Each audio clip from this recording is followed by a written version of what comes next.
Iran menyatakan Indonesia harus jelaskan kenapa kapal tanker kami disita. Pemerintah Iran mendesak Indonesia memberikan pernyataan resmi soal penyitaan kapal tanker berbendera nasional negeri Parambullah tersebut di perairan Kalimantan. Desakan itu dilontarkan juru bicara Kementerian Luar Negeri Iran, Said Khatibzadeh, ketika memberikan keterangan pers Senin 25 Januari 2021. Untuk diketahui, sehari sebelumnya, Minggu 24 Januari, kapal tanker berbendera Iran dan Panama dilaporkan disita di perairan Indonesia. Kementerian Luar Negeri Indonesia belum memberikan keterangan mengenai kronologi peristiwa ini dan mengapa kapal tanker ini disita. Masih belum mendapat informasi dari Bakamla atau Badan Keamanan Laut atas kejadian tersebut, ujar juru bicara Kemenlu, Tengku Faizasyah, dalam pesan tertulis kepada BBC News Indonesia. Penyitaan terhadap kapal MT Horse berbendera Iran dan kapal MT Freya berbendera Panama dilaporkan terjadi atas dugaan transfer minyak ilegal di perairan Indonesia. Khatibzadeh mengatakan penyitaan itu terjadi karena masalah teknis dan ia sepertinya mengisyaratkan bahwa insiden ini biasa terjadi di sektor pengiriman oleh kapal. Otoritas pelabuhan kami dan perusahaan pemilik kapal sedang mencari penyebab masalah dan menyelesaikannya, kata Khatibzadeh dalam konferensi pers mingguan yang disiarkan televisi seperti dilaporkan kantor berita Reuters. Juru bicara petugas penjaga pantai di Indonesia, Wisnu Pramandita, mengatakan kapal tanker yang disita di perairan lepas Kalimantan akan dikawal ke Pulau Batam di Provinsi Kepulauan Riau untuk penyelidikan lebih lanjut. Kapal tanker pertama kali terdeteksi pada pukul 5.30 waktu setempat 24 Januari, menyembunyikan identitas mereka dengan tidak menunjukkan bendera nasional mereka, mematikan sistem identifikasi otomatis dan tidak menanggapi panggilan radio, kata Wisnu dalam sebuah pernyataan pada hari Minggu.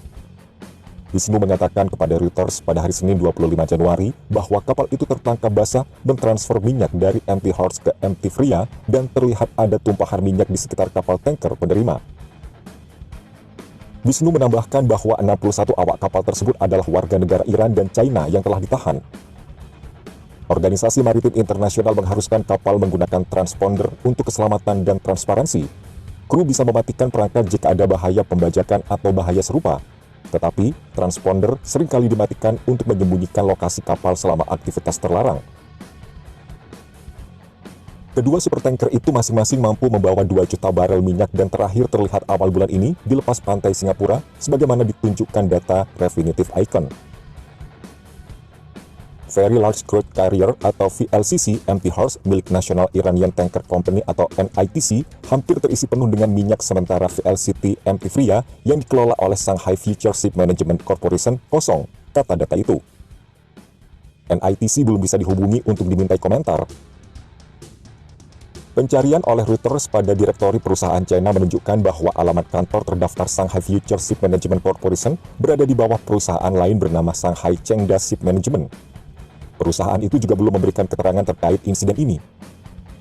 Iran dituduh menyembunyikan destinasi penjualan minyaknya dengan menonaktifkan sistem pelacakan pada kapal tankernya, sehingga sulit untuk menilai berapa banyak ekspor minyak mentah yang dilakukan Teheran, sementara negara itu berusaha untuk melawan sanksi Amerika Serikat. Pada tahun 2018, mantan Presiden Donald Trump menarik Washington dari kesepakatan nuklir Iran 2015 dan menerapkan kembali sanksi yang bertujuan untuk mengurangi ekspor minyak Teheran menjadi nol. Iran mengirim kapal MT Horse ke Venezuela tahun lalu untuk mengirimkan 2,1 juta barel kondensat Iran.